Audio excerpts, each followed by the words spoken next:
Go-Yard. I got so much motherfucking design on right now. Break it down, bring it back, make it clap. I got 3 old thoughts, new guap, where that thing. Bitches on my line, and you know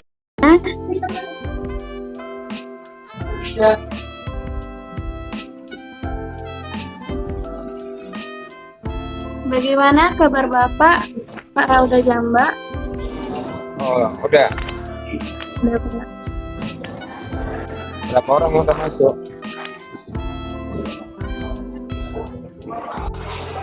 Mantap.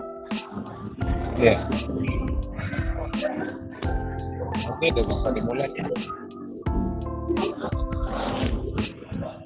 Sebelumnya kami ucapkan terima kasih kepada Bapak M. Rauda Jamba SD yang telah berkenan hadir dalam rangka memenuhi tugas mata kuliah kami, Sejarah Sastra, yang diampu oleh dosen pengampu kami, Ibu Ita Khairani.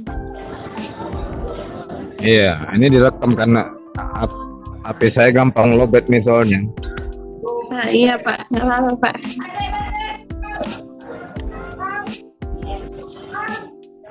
Adapun beberapa pertanyaan seputar sastra yang ingin dipertanyakan kepada Bapak oleh teman-teman saya. Apakah Bapak bersedia? Ya, kalau udah gabung kayak gini berarti bersedia dong. Gugup Pak, baru pertama kali soalnya. Oh iya. Nah.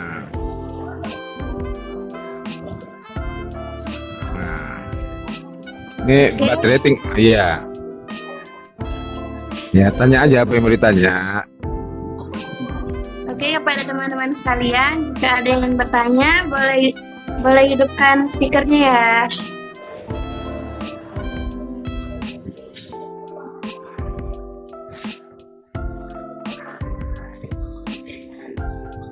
Selamat siang Bapak. Oke. Saya Raihan Andi Gifari. Ya, izin mungkin Bapak bisa memperkenalkan diri terlebih dahulu Bapak, dan mungkin tinggalnya, alamatnya, atau tanggal lahirnya. Oh gitu ya. Nah. Ya, agar kami juga saling mengenal gitu Bapak. Oh gitu. Berarti belum dicek siapa saya kalau gitu ya kan, kalau belum mengenal. Oke lah kalau gitu. Nah, nama saya Muhammad Raudah Jamba. Saya lahir di Medan 5 Januari 1972. Nah, saya kalau bekerja di Pancabudi. Nah, lebih lengkapnya tinggal ketik aja nanti di Google, rekam jejak Raudah Jamba, lebih lengkap di situ. Itu aja.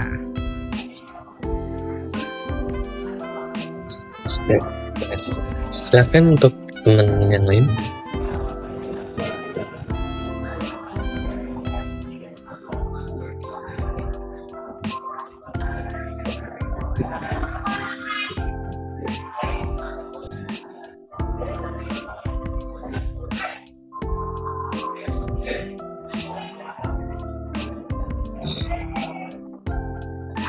Ya, siapa? Kira-kira? Ini HP saya darurat soalnya.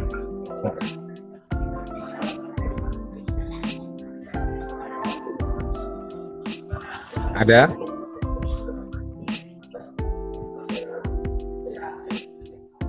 Kalau boleh kami tahu Pak, apa yang menjadi motivasi Bapak atau hal-hal Bapak untuk menjadi seorang sastrawan?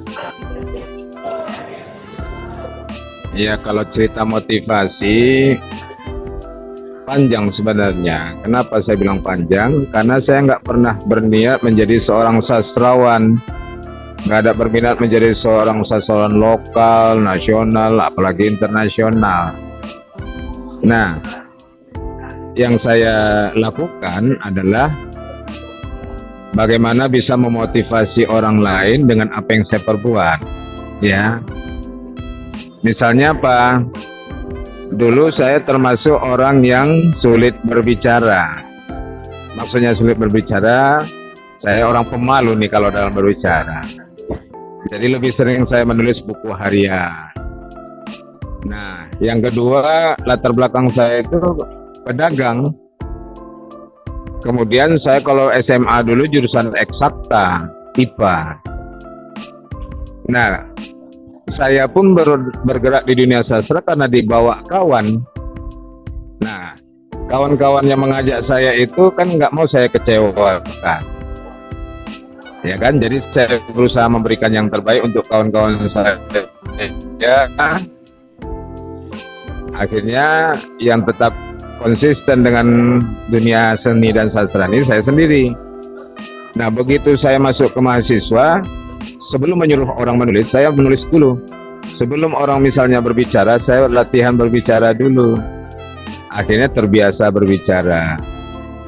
Lalu untuk ketika saya tamat kuliah, ya kan, saya alumni IKIP juga, alumni Unimed, jurusan Bahasa dan Sastra Indonesia, Tambuk 93. Nah, saya mengajar. Nah, bagaimana saya menyuruh murid saya untuk membaca kalau mereka nggak pernah melihat karya saya? Bagaimana saya menyuruh mereka untuk membaca puisi saya kalau tidak melatih baca puisi? Nah, motivasinya lebih ke orang-orang, kan gitu kan? Dan akhirnya karena saya lebih banyak berkarya untuk memotivasi kawan-kawan, memotivasi anak didik, dan ternyata karya-karya saya itu dibaca oleh banyak orang. Sehingga saya punya semboyan, karya akan membuatmu terkenal, rendah hati akan menjadikannya abadi, dan kesombongan akan menghancurkannya perlahan. Dan akhirnya karya-karya saya itu digunakan tidak hanya di Indonesia saja, malah di Malaysia, di Singapura, karya-karya itu dipergunakan. Termasuk karya-karya saya juga terbitnya tidak hanya di Indonesia, juga terbit di luar negeri, termasuk Netherlands, Ranesi, Radio Netherlands Siaran Indonesia. Nah, itu sementara. Ada lagi, jadi motivasinya bagaimana orang bergerak dimulai dari diri sendiri. Intinya ketika kita menyuruh orang, kita mulai dari diri sendiri. Nah, rahmatan lil alamin, bermanfaat bagi semua orang. Nah, oke, ada lagi? Saya ingin bertanya, Pak. Ya. Bagaimana Bapak mengembangkan ide-ide baru dalam menulis karya sastra? Ya, kalau masalah ide-ide ya berangkat dari keseharian saya gitu. Nah, paling banyak karya-karya saya itu berbicara tentang perempuan. Kenapa? Saya sebenarnya sangat prihatin dengan perempuan. Ya, perempuan ini ya dia kalau diluruskan dia bisa patah, kalau dia biarkan dia tetap bengkok. Nah, kalau sudah mencintai, betul-betul mencintai, ya kan, walaupun dia sering dibully gitu. Padahal kalau pantun mengatakan bukan titik yang membuat tinta, tapi tinta yang membuat titik. Bukan cantik yang membuat cinta, tapi cinta yang membuat cantik. Artinya ya harus cinta dulu gitu. Jadi kalau udah cinta, semua kelihatan cantik dan indah. Jadi saya sering menulis tentang keseharian yang ada di sekitar saya. Apa yang saya lihat, apa yang saya dengar, kemudian lebih banyak kepada referensi-referensi dari kepustakaan. Nah, ide-idenya ide-ide sederhana aja yang diangkat, nggak muluk-muluk.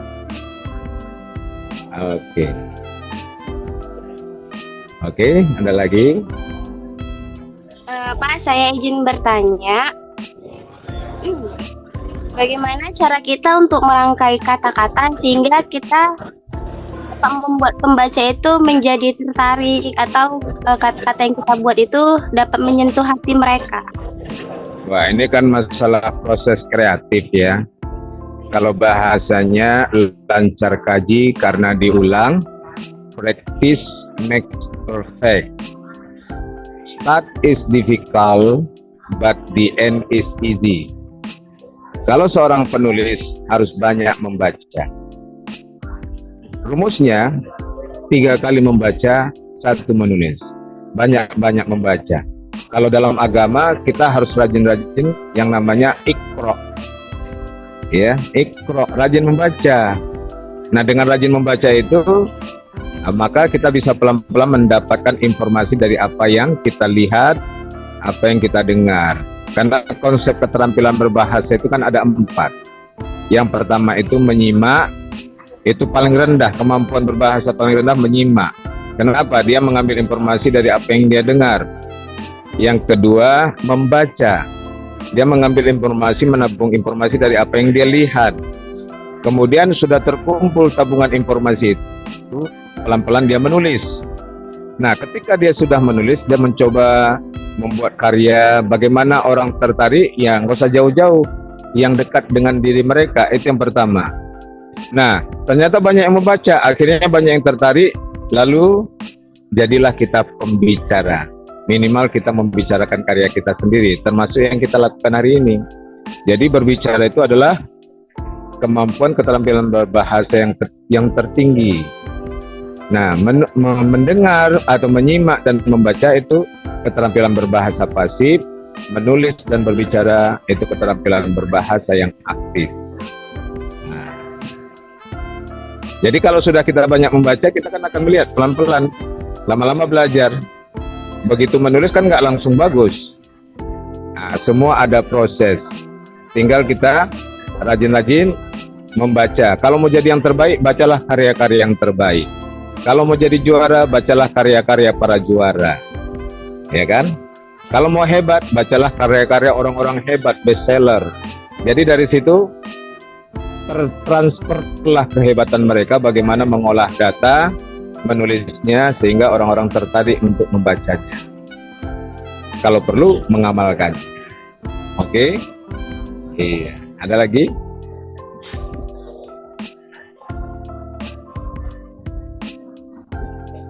Ya. Iya. Saya ingin bertanya, Ya. apa ada peristiwa atau mungkin penulis yang menginspirasi Bapak dalam menulis?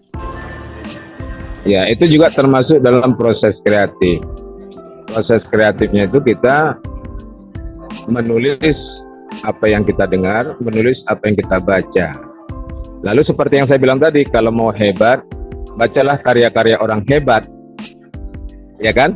Kalau mau menjadi orang hebat, menjadi juara, bacalah para karya juara. Nah, penulis-penulis yang bisa mempengaruhi, agak mempengaruhi saya kalau dalam bidang menulis ya.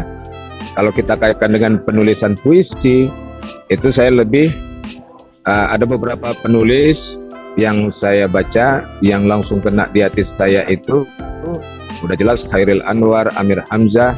Nah, Sapardi Djoko Damono dengan kata-kata yang sederhana dia bisa memasuki semua wilayah. Jadi Sapana itu kalau untuk puisi. Kalau untuk cerpen saya lebih banyak karya-karya itu jujur purana atau selalu membicarakan hal-hal yang kecil tapi menjadi besar. Begitu juga Seno Gumira Aji Dharma. Nah, dan selebihnya melengkapi untuk menyempurnakan apa yang menjadi referensi penulisan saya. Jadi kalau untuk puisi Sapardi Djoko Damono, Rangkuti atau Jujur Prananto. Nah, itu dia. Oke, ada lagi? Saya ingin bertanya, Pak. Bagaimana Ya. pandangan Bapak terhadap karya sastra di zaman modern ini? Apakah menurut Bapak karya sastra di zaman modern ini lebih baik daripada karya sastra di zaman dulu gitu, Pak? Nah, setiap masa ada orangnya. Setiap orang ada masanya. Ya kan, makanya ada muncul angkatan baru, tentu ada karya-karya khusus di sana. Di angkatan Balai Pustaka ada karya-karya khusus di sana. Di angkatan Pujangga Baru ada karya-karya khusus di sana. Nah, bagi saya semua karya itu baik. Yang tidak baik adalah orang-orang yang tak berkarya, ya. Nah, sekarang zaman kita harus lebih milenial lagi cara berpikirnya. Artinya apa? Lebih banyak kalau sekarang itu karya-karya kontemporer atau karya-karya futuristik itu lebih menarik kalau kita tulis daripada karya-karya yang sudah ada kemudian kita ulang, ya kan? Kalau kontemporer untuk kita jadikan menjadi sesuatu yang baru, ya kan, inovasi baru. Contohnya apa yang kontemporer? Misalnya mantra-mantra itu biasanya dulu untuk pengobatan. Nah, diangkat oleh Sutarji Kalsumbahri menjadi sebuah puisi kontemporer, ya kan? Kemudian juga Remi Silado itu puisi-puisi beling namanya. Nah, ada lagi puisi-puisi dialektika, puisi-puisi dalam bentuk gambar dan sebagainya. Nah, sekarang zaman digital kadang-kadang orang menggunakan karya dengan bentuk multimedia dan teknologinya. Jadi setiap masa ada zamannya, setiap masa ada orangnya, setiap orang ada masanya. Oke. Ya, ada lagi?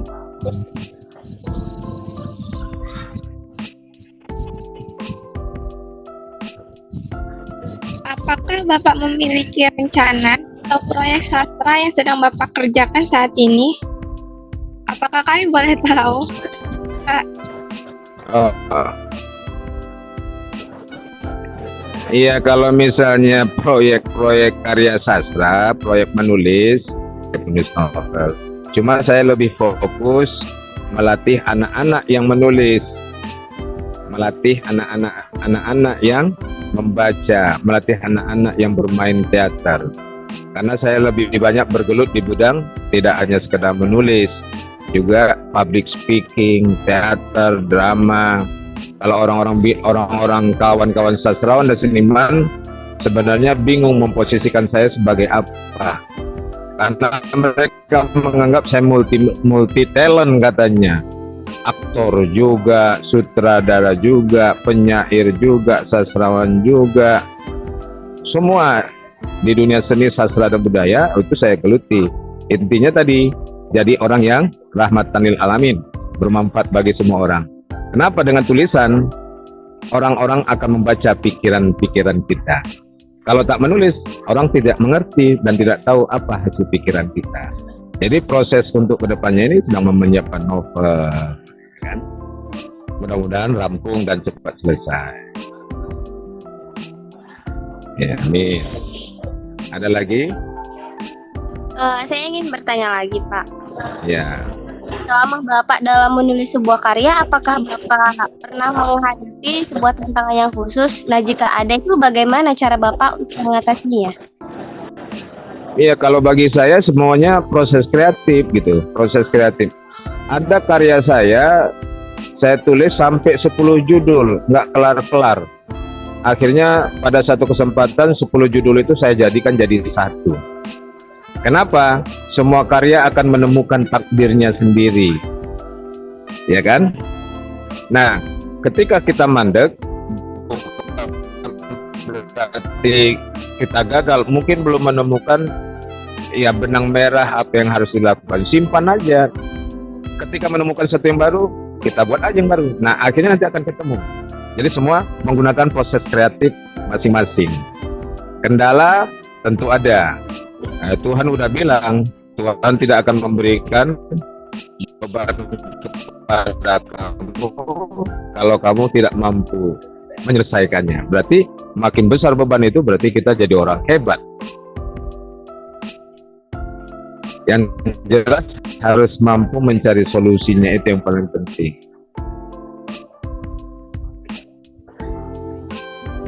Ada lagi? Nah, kalau ingin mencari info-info yang lebih lengkap nanti, bisa kamu buka, diklik di internet Raudah Jamba. Yang mau dibutuhkan apa? Kalau biodata saya jelas lengkap, itu rekam jejak Raudah Jamba, biodata Raudah Jamba, isi Raudah Jamba. Kalau ingin melihat cerpen saya, cerpen Raudah Jamba. Nah, Pokoknya apa yang ingin dicari di sana di internet itu lebih lengkap untuk melengkapi apa yang ingin kalian cari. Nah, oke. Ada lagi kira-kira?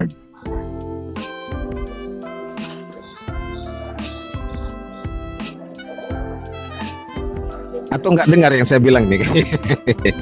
Jangan-jangan nggak dengar nggak? Oh dengar, iya. Dengar, malah tahu nggak dengar, ya kok adem gitu ya. Ini udah direkam nih kan? Iya, iya. Biar ada bukti nanti sama Bu dosennya.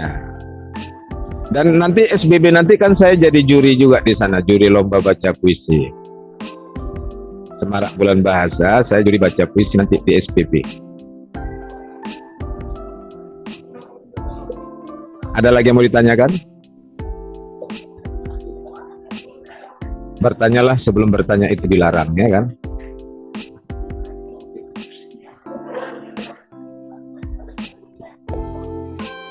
Ada?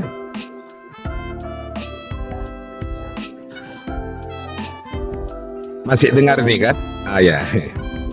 Untuk yang terakhir kalinya, saya ingin bertanya, saya ingin bilang ke Bapak, bisakah Bapak kasih motivasi ke kami?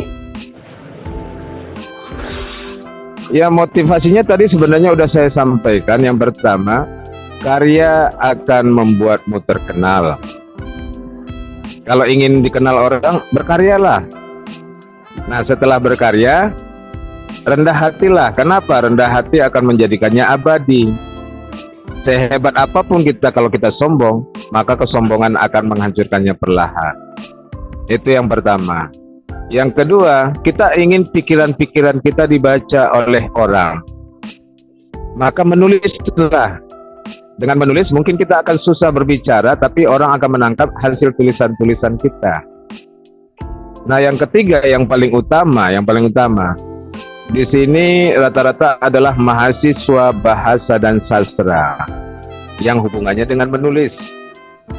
Nah, yang hubungannya dengan berbahasa. Maka mau tidak mau, setuju atau tidak setuju, latihlah untuk menjadi seorang penulis. Nah, macam mana caranya? Ya banyak-banyak membaca, banyak-banyak mendengar. Dan mudah-mudahan akan menjadi penulis, dan ya kan? Nah, misalnya seperti kalian, kenapa berani wawancara sama saya? Kalau saya nggak punya wawancara, nggak punya karya, saya pasti takut juga ngomong sama kalian, ya kan? Nah, begitu juga, kita tidak tahu bakal jadi apa besok. Tapi menulislah, anggaplah menulis berkarya itu sebagai dakwah. Bahasanya apa? Dengan menulis, kamu membuktikan kepada dunia bahwa kamu pernah hidup. Nah, ya kan, dengan menulis, kamu akan membuktikan kepada dunia bahwa kamu pernah hidup.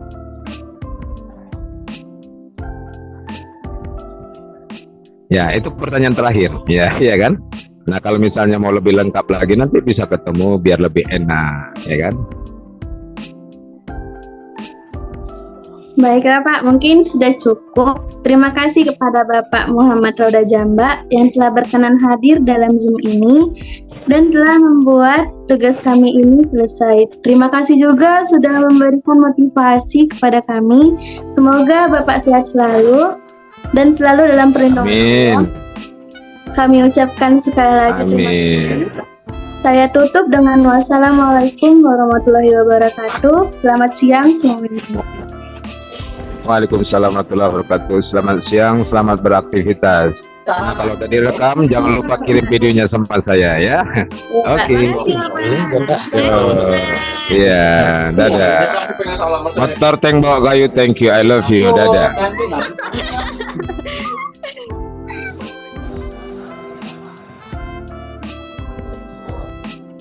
Kepada Bapak, boleh hidupkan bentar kameranya Pak. Mau buat ini Pak, biar di SS, biar kayak foto gitu Pak.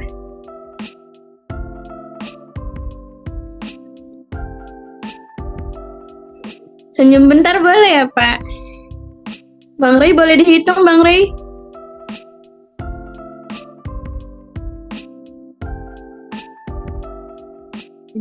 Ya, 1, 2, 3. Boleh lagi?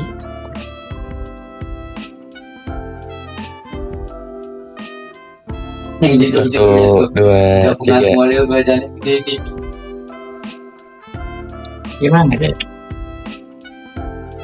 Sudah Bapak, terima kasih sudah bersedia diwawancara. Mungkin Bapak kalau ada urusan lain boleh dipersilakan untuk meninggalkan room Zoom gitu. Terima kasih Bapak.